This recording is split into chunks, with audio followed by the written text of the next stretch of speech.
Hi.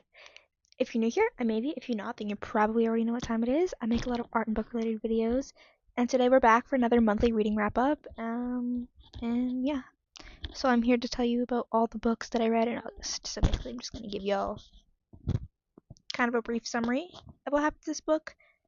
Warning: there will be slight spoilers for each book. I'm just gonna give you my review, my star rating, and talk about them a little. Yeah. Without further ado, let's get into the video because I'm so bad at intros. So this next book was the third and final part in a series. My bookmark is still in it. I finished it. I was tired when I first finished it. Yeah, this is the third and final part in a series, and I was talked about this in my June reading wrap up. And this one is the Lotus Empire, the third in the Burning Kingdom series. And let me tell you, it was a beautiful wrap up and completion of the story, even though I did not want the story to end. But at some point all stories have a finishing act, and you can only continue for so long.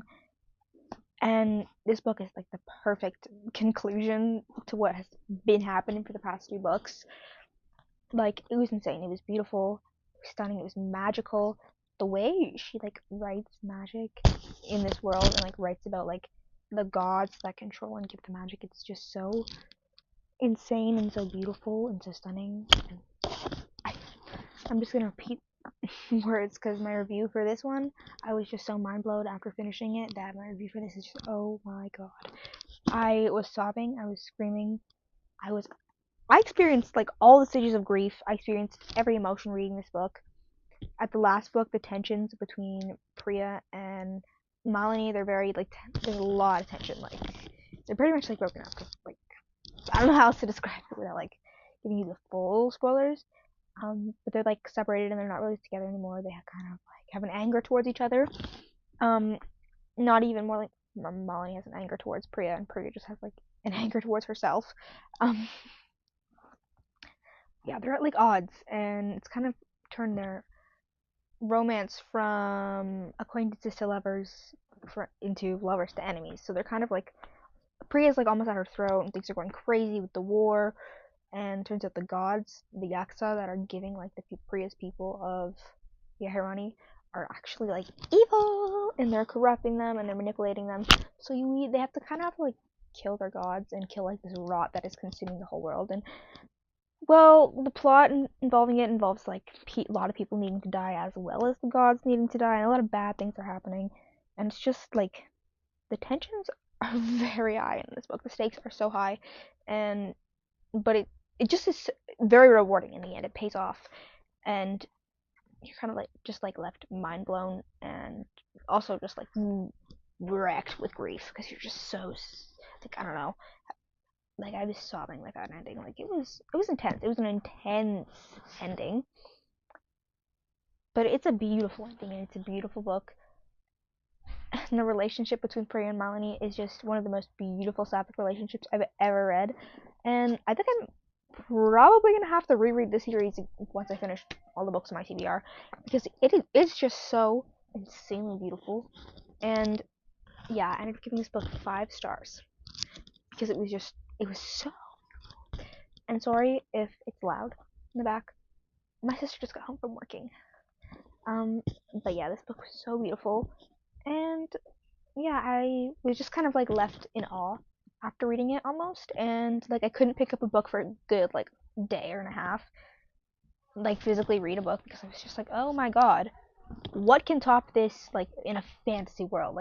It just had everything I wanted. My favorite kind of powers a person can have is water powers or nature powers. And I love nature powers so much because they're usually not always portrayed that well, but it's such a beautiful power to have.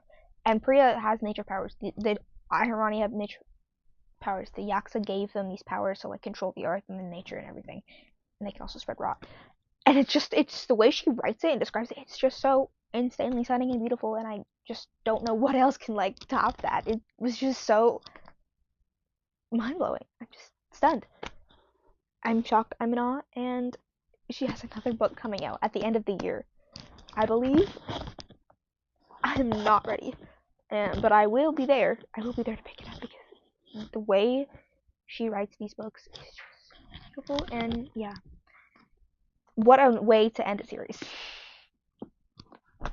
Okay, on to the next book, which was a lot shorter than this. Let me tell you, how many pages was this one?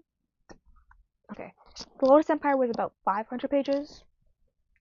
So the next book that I read was a book that I was reading for my Sapphic book club on Fable, and that is Nobody in Particular by Sophie Gonzalez. It's a beautiful romance. It's a romance that it's a trope that I really love, and I've been waiting for like a book to come out about it because I love this trope so much, and I love Sapphic because this trope is usually done with like MLM, like gay men, but that is like princess and commoner, but also princess and commoner in a boarding school setting. Like, have you guys seen Young Royals? Have you seen Young Royals? I love Young Royals, and it's a little weird, and it is Swedish. I love the trope of Wilhelm and Simon. Oh, they're so beautiful, and I love the kind of like the secret romance. It's a princess. It's like someone who's completely normal. She's also into music. Um, and then like they're pretty much outed, and like the princess will like be like, I'm not gay, guys, I'm straight, and like it's like all some bunch of feelings and emotions. But it does have a happy ending. It has a happy ending. But I'm so happy. Lesbians don't always get happy endings. But it is just beautiful. It's about Princess Rosemary and Daniela, aka Danny. And yeah, Danny is a normal girl. She came from America on a music scholarship to this boarding school, and also because her stepdad got a new job in the UK, so she kind of had to move there anyways. But Rose has always been the Princess of Henland, which I have to Google if it's a real place or not. I think it's made up, guys, just for continuity and copyright. But she's the Princess of Henland. It's a cat. Like, they're being gay is okay. It's completely legal, but it's a very Catholic ruling country, and they like are very like hardcore believers in Catholicism and like following your ancestors and the roots. So it's not. I don't. She like. It's kind of like established for Rose that it's not okay to be out. She can never be out. She has to marry a man and continue the line and have an heir and have a successor, and the line has to continue through her. And she's like, oh well, there's gonna be all this shame if I don't like continue the line. And then she's like, wait, I'm a lesbian. Do I really want to like be with a man for the rest of my life and hide and like have a lesbian lover in secret while I'm like crying, practically being maritally raped in the bed sheets? Like, no. So, spoilers, she kind of is like, no, I can't do this, and she kind of like, Danny gets outed first, and then when Danny comes out, she's like, okay, we're doing this together, and then she comes out, and then they tell the whole world they're dating, and guess what, the whole world is 2025, they're okay with it, and they get to be lesbian lovers. The end. I gave this book 4 stars. It mainly because the 1 extra star is just because like it is a YA book, and again, it didn't have all my favorite things. There was a lot of like weird language that was like, oh my goodness, and there were a lot of like tropes I didn't like. And the one thing I didn't want was for anyone to be outed, and someone got outed, so that took like a whole star off for me because I hate it when people get outed. As someone who was almost outed, thanks. But yeah, it was a beautiful book, and again, my favorite trope. I freaking love this trope, guys. Beautiful, 10 out of 10. Stunning, amazing, talented. Next book. So I actually made a mistake with those last 2 books. They weren't actually the first and second books I read this month. They were actually the third and fourth. My fault. I have like notes on what I'm gonna say and stuff, talking points. And for some reason, I have my most recent book at the top, and the first book I read in July is at the very bottom, and I didn't scroll far enough down. Blame it on me. Blame it on me. It's my fault. So the actual first book I read this month. It's a book that I have not shut up about in like the past 3 videos, and you guys are gonna hate me for this one. So the review is gonna be very short. It's The Treacherous Ones. So obviously this is a special edition version. I just love it because it's so beautiful. Look at those edges. Look at that illustration. It is such a beautiful book. Okay. As you guys know, I rated this 5 stars. It was beautiful. It did not disappoint. Swan Lake has been a favorite of mine for years, and this book is a beautiful, stunning sapphic retelling that is just so magical and so delightful. It's just so beautiful. I don't know how else to describe it. Like, the magic of this world is so intense and stunning, and the way the writer just like kind of draws you in with her writing style and captivates you is just, it's so beautiful. Content, like, trigger warning, there is like a few like very graphic, violent scenes, like not like graphically, but there is a lot of like murder scenes and like descriptions of like blood and being hurt, and there is a lot of like religious intolerance as well. Not like necessarily against Catholicism, but against, not like necessarily a religious intolerance, but people are very discriminatory against the people who have magic to the point where they will, you know. So, yeah. But other than that, this book is like a very visually stunning book. Like, it draws you in with her writing style, and you're just like kind of stuck in this beautiful magical world with no way to get out, and you don't want to leave because it's just so beautiful. But yeah, that's a Treacherous Ones. Very short review, because again, I haven't stopped talking about this video for a while, and if you want the thorough, in detail, true review for that book, you can watch that video down below. So the second book I read this month, we have to get to the thing. The second book I read this month, no, not that one, was The Iliad. I have been wanting to get into Greek mythology for a very, very long time. I was a very big Percy Jackson fan. I started, shame on me, I know, I started the series in 2022, and I got completely obsessed and hooked. It was all I could think about. It's still all I can think about. I drew fan art, I read fan fiction, I wrote fan fiction. I read and reread the books. I think I've read The Titan's Curse like 3 or 4 times because it's my favorite book. I have all the books. I got Heroes of Olympus. I read them. They're like, you should see my copies. They're like abused. I have annotations in them. I love this series and I love Greek mythology. So I was like, you know what? I want to breach out. I want to actually learn about Greek mythology. I don't just want to read about like Percy Jackson's tales, because he's like, I know he's like a teen kid, but like, I don't necessarily want to always see a teenager going through that crazy quest stuff. Like, I want to like read about the originality of the myths. I don't just want like a retelling of someone who's reliving something in the future, because it's a YA book. So a while ago, also in 2022, immediately after reading Percy Jackson, I read Madeline Miller's books. I read Circe and A Song of Achilles, and I was just like absolutely enthralled and stunned. A Song of Achilles physically destroyed me. I was like wrecked. I was like sobbing. I don't know if I have a picture of it. I probably don't, but I was just like drenched in tears, and I like couldn't breathe. I got a headache from crying so hard. It was beautiful. It was stunning. So I was like, you know what? Let's read the Iliad and the Odyssey. Circe shows up in the Odyssey, and the Iliad is pretty much the last third of the Song of Achilles. It's the last third is in the Trojan War, which is the Iliad. So I was like, you know what? We're gonna read the Iliad. Is that how you say it? I don't know. Who knows? But it was pretty good. I ended up reading this 3 stars only because like I'm not used to the way Homer writes, and I'm not the biggest like fan of war.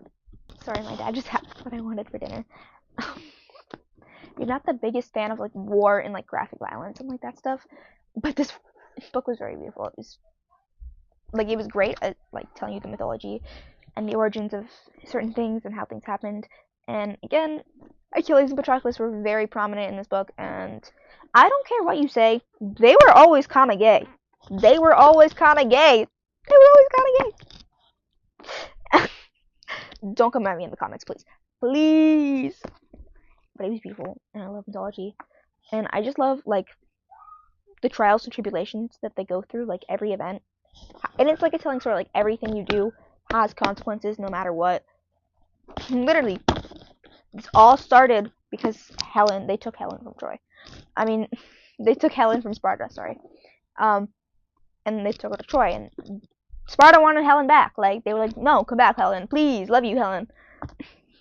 So this all started because of that. But, like, every single thing has a ripple effect, and every single thing that they do has, like, either a positive or a negative connotation. And it's, I don't know, it's very stunning. And yeah, Homer's actually, he's a really good writer, despite the fact that you have to kind of, like, adjust the way it's written, because it's meant to be spoken word. Like, it's not meant to be a written story. It's meant to be told verbally. It's meant to be like a physical story. And also because this book is also translated from centuries ago. So there is that. Okay. So those are the first two books I read, and now we're doing a fast jump to the fifth book I read. Yeah, I'm making sure I have all my books. So the fifth book I read, which is the Odyssey, which I ended up giving 4 stars, 1 more star than the end. Mainly not a full 5 stars because, again, I'm not like fully captivated by the way it's spoken. But I did listen to an audiobook because I thought that would be the best way to hear it. Because again, this story is meant to be told, not read. If that makes any sense, like it's a telling story. You wouldn't want to read Hamilton the musical. Like, you wouldn't want to read. I mean, you can read Wicked. It's based on a book. The books are scary. Like, you wouldn't want to read Heathers the musical. I don't know, that's me. It's a story that you kind of are meant to, like, watch and experience. The story you're meant to experience. So you kind of experience it with the audiobook. I'm also, okay, it's not the same, but I'm also getting into Epic the musical. It's actually really good. I've seen a lot of animatics. I've thought about making an Epic the musical animatic. You saw my other animatic, so tell me if you think you might want to watch an animatic from Epic the musical with me, because I'm willing to do it if other people want me to. But this book is beautiful. I love a lot of ancient Greek characters, and they all showed up. I have my beef with Calypso and Percy Jackson. They were children. I have the biggest beef with Calypso in, like, the Percy Jackson universe. But Calypso in this book, you feel bad for her because she's banished to this island, and she's banished to pretty much, like, never have love and only, like, have men come to her for, like, a fling. But that doesn't give her the right to be like, I want to keep you forever, even though I know you have someone who loves you at home. Find a single guy. I'm sorry. Find a single guy. And not a single guy who's 16. No, not a single guy who's 15. When you are 2, 3, 4, 5, 6 centuries old? I think it's just 2,000 centuries. 2 centuries. No, it's 2,000 years. It's 2,000 years. I have beef with Calypso. And if you are a Leo and Calypso shipper, get out. That's me. But yeah, so basically, kind of like, not necessarily starts out, but Calypso is holding Odysseus captive. And she's like, but we're going to be married, and then you can be a god, and I don't have to be on this stupid island forever. And, like, he's been gone for, like, 7 years. The war with Troy has been over, and everyone's like, where is Odysseus? And at this point, his son, Telemachus, is, like, he's fully grown. And people are trying to remarry his wife, Penelope, and Penelope does not want to remarry. She loves her husband. She's like, no. And everyone's like, but we want you. You're so beautiful. And she's like, no. And so Telemachus is like, I don't want these men to marry my mother, and I want them off my land, and I want my father back. So he kind of sits on a dream to find his father. And the gods are like, we need to bring Odysseus back. Like, this is getting crazy. So they go to Calypso, and they're like, give him back hope. And she's like, fine, I'll give him back. And so they give him back. He goes to an island. Athena, like, disguises him as, like, a normal looking human, like an ugly human, because he's just too hot to be. He's too hot. They'll recognize him because he's not ugly. But they make him ugly, and they're like, tell us your story, and it gets in. And you, like, see from when, you know, he leaves Troy to go back, and he like departs on the Sea of Monsters. They meet Scylla and Charybdis. I have a love-hate relationship with Scylla. Cersei reference. Cersei, you learn a lot about mythology. So Cersei turned Scylla into what she is, which is like half human, half like 7 like serpents on her, like snakes, like serpents on her, like for like legs. Cersei turned her into that for trying to get with her man. Don't get with other people's men, but turning them into a giant monster for eternity, she cannot reverse the spell. Yeah. I wouldn't do that one for me personally. But you go to that, a lot of his men die. They go to Cersei's island. In Cersei, it's a lot more graphic, so I have beef with the men, like, of Odysseus' ship. But they go there. Men will be men. So Cersei turns them into what they are. Pigs. Cersei, not me. Cersei, not me. Cersei, not me. And Odysseus is like, where are my men? And he goes and he pleads to Cersei. He's like, please, I need to go home to my wife. And he's like, Odysseus isn't trying to like push himself on her and be like, oh, you're so beautiful. Let's, you know. He's like respecting her and valuing her as a human. So she's like, fine, I'll turn your men back into people. Like, you're okay, I guess. So she kind of like, she left. She turns the men back into pig. She lets Odysseus stay with her for a couple days, gives him enough, feeds him, gives him supplies, and sends him and his men on their way in a couple days. She even tries to seduce him, and he's like, no, I'm in love with Penelope. And she's like, damn, you really are. Most men wouldn't be like this. Good for you. Oh. They also go to the Cyclops. I forget his name, but, you know, the Cyclops from Percy Jackson. They try to eat his sheep. The Cyclops is like, nuh-uh, eats them. They damage his eye permanently. Not permanently blind him, but it's not blindness, but they like permanently destroy his vision forever. And then they go to Cersei. And then after Cersei, they're on their way, they're on their ship. They discover an island with cows. An island with cows. It's Apollo's island. They kill and eat the cow. Apollo is vengeful. Apollo is mad. Apollo's like, nah, how dare you, how dare you, how dare you. He tells his daddy Zeus and is like, they ate my cow, dad. And Zeus is like, I have beef with you, Odysseus. Strikes down his ship and kills all of his men. And he's like on his way, struggling. And that's how he gets to Calypso.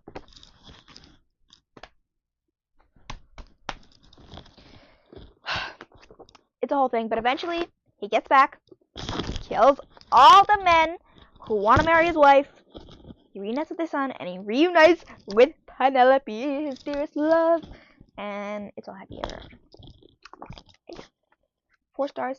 It was beautiful, and again, Homer is very beautiful and lyrical, and it's a great way to learn about Greek mythology.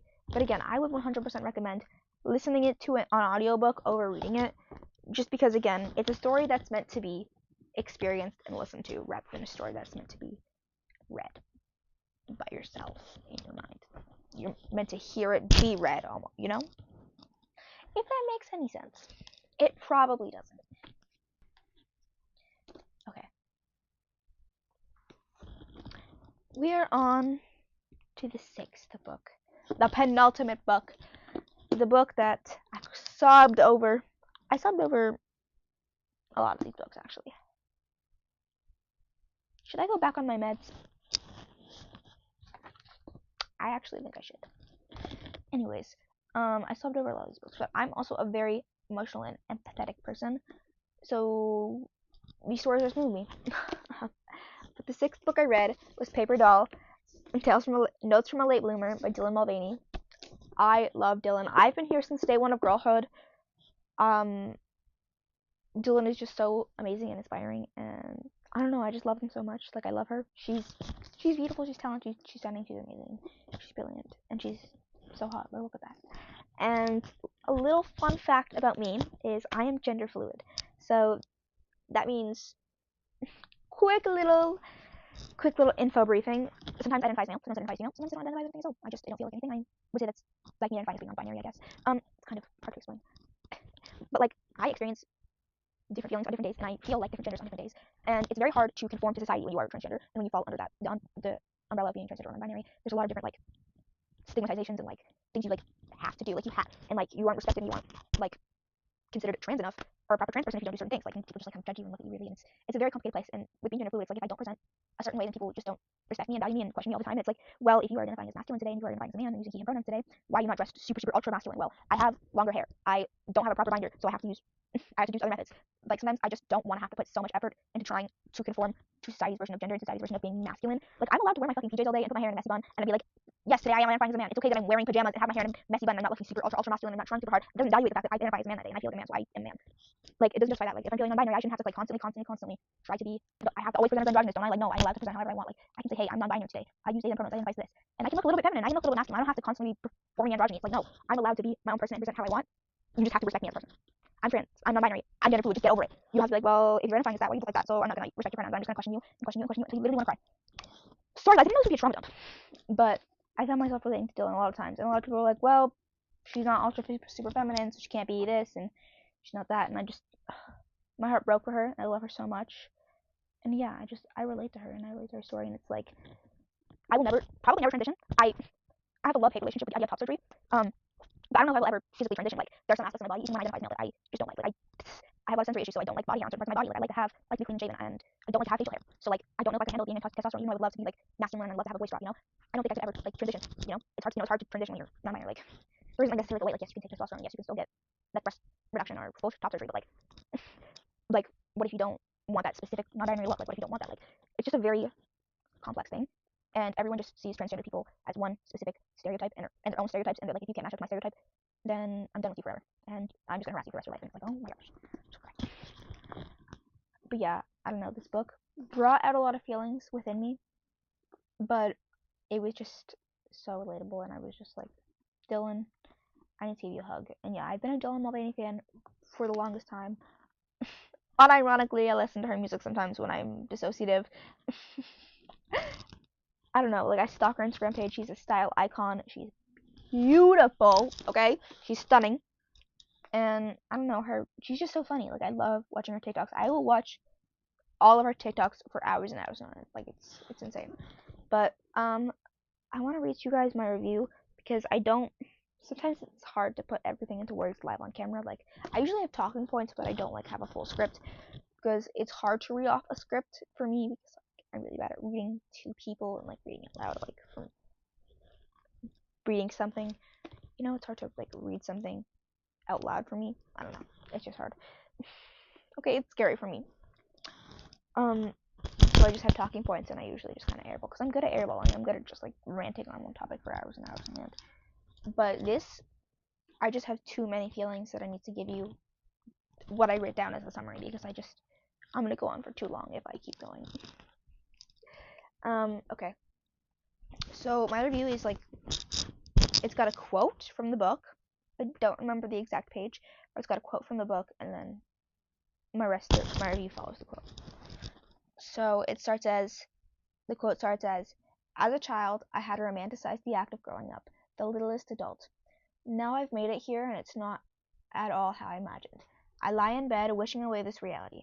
I had just gotten to a place where my transness didn't feel like a curse, and now it feels like a death sentence. End quote. When I read that, I was just like, I fell to the floor almost, and I was like, oh my god, I love you too. Like, I've never felt more seen. The rest of my review, it's kind of like 2 to 3 sentences, but it says, this book was so insanely beautiful and inspiring. I felt so seen and understood as Ellen talked about her experience being a woman publicly transitioning. Trans femme, trans masc, gender nonconforming, we can all relate to trying to find our place in this world under the scrutiny of the public gaze. But throughout it all, we persevere. Dylan's story is incredibly motivational and proof that we can get through even the hardest of things the world throws at us, including internet controversies over beer, guys. And she talked about beer, the beer controversy. She calls it Beergate in her story. It's pretty funny. But you get like actual entries from Dylan's diary and just kind of all of her experiences from the first kind of like year and a half of her being out as a woman, like in like publicly transitioning, and it's beautiful. And it's like when you transitioning and figuring your way through world as a trans person is hard enough. Imagine being a celebrity and doing that and constantly being nitpicked by the entire world, not just your family and your community. The whole world is nitpicking you. Like, I would need to be in severe therapy for that.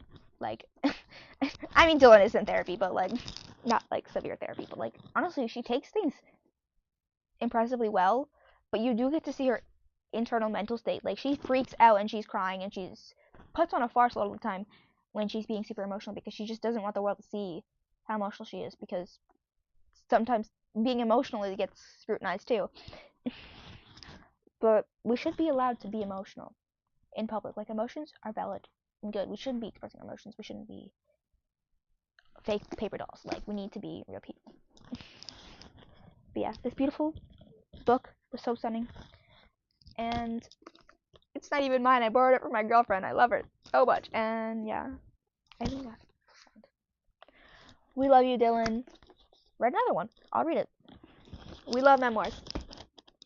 It's actually the second memoir I've ever read. Slash memoir slash autobiography. I don't know how to describe those. This and House of My Mother by Ruby Frank. Ruby Frankie, no, we don't like her. Sorry, her daughter. Okay. The seventh and final book I read this year. The final and seventh book I read this month was Inferno by Dante Alighieri. Beautiful book. It's about a man who has died and he's kind of like discovering his way through the 7 layers of hell in order to try to find his way back to humanity. It's very beautiful and very verbose, and it's very poetic. It's another one of those stories that it's nice to be told. Like, I listened to parts of it on audiobook and I read parts of it. It's nice to be read, but it's almost like you need to have a poetry mind, and you need to like have a good understanding of like poetry and very lyrical verbose writing. Like, it's very similar to Homer in the way it's written, but it's also very different. And it's just, I don't know. It's weird, it's intriguing, it's stunning, and it's a very interesting take and personal tale of humanity and our soul and our sins and our grief and just being a person and what a person goes through. And there is technically 2 more parts. I forget what they're called. I'll put them here. I am reading them on audiobook. I don't physically have them. But it is an incredible take, and I have multiple stories on my TBR that are retellings of the Inferno, which is why I wanted to read it first before getting into those other books. But it is like a great introduction to the idea of like hell and like finding yourself and exploring and being able to like redo everything and explore where you went wrong in your life. But yeah, those were all the books I ended up reading in July. Only 7. To me, that's actually good. I think 7 is a nice number to read per month. I feel like 8 or 9 is actually kind of hard, considering I like to draw as well. And also, with video games, it's nice to listen to an audiobook, but not all books are on audiobooks. I like to listen to free audiobooks on YouTube. We love people on YouTube who spend their time making audiobooks. But a lot of them are like older. Like, that's how I read a lot of the classics through audiobooks on YouTube, even though I have physical copies. It's just fun to listen to an audiobook because then you can read and draw at the same time, or read and play video games at the same time, or read and go on a bike ride or a boat ride. Like, I like to go kayaking. I went kayaking, listened to the Odyssey as well. Like, it's a really good experience. But I think, yeah, like 9 or 10, really hard to achieve when you have a job, which I just came from, and you also kind of have a side quest job where you're an artist, and then you also have just want to do your free time. Like, I want to write stuff. I enjoy writing. I read lots of fan fiction. I want to try to write a book one day. And I also love to play video games. Like, there's so many things I like to do, and it's like, but I like to read usually the most. But it's like, how can I do all these things at the same time? So yeah, audiobooks are nice, but I think 7 is a nice amount of books to read per month. But yeah,